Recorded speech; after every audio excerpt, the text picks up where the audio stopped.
Peringatan Hari Jadi Kabupaten Aceh Selatan kali ini atau ke-74 yang dilaksanakan secara upacara di Lapangan Naga Tapak Tuan, Sabtu 28 Desember 2019, diselimuti suasana duka.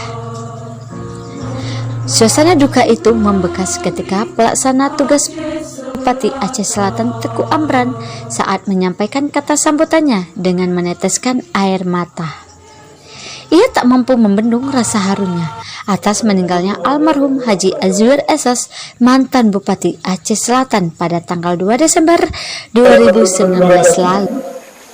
Kepada pendahulu kita, karena atas perjuangan dan pencarian para pemimpin kita terdahulu, disertai dukungan penuh hati dan seluruh lapisan masyarakat Aceh Selatan, hari ini kita dapat memperingati Hari Jadi Aceh Selatan yang ke-74.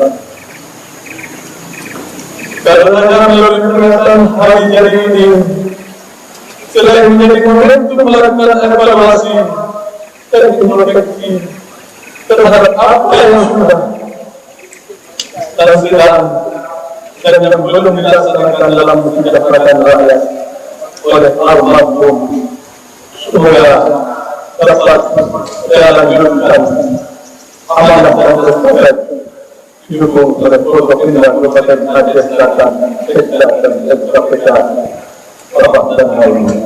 Mobilitas dalam surat menuju Aceh Selatan. Seusai upacara memperingati Hari Jadi Aceh Selatan ke-74, PLT Bupati Aceh Selatan Teguh Amran beserta Forkopimda dan Kepala SKPK berziarah ke kuburan almarhum Haji Azwir Esos, mantan Bupati Aceh Selatan di TPU Gampung Hilir.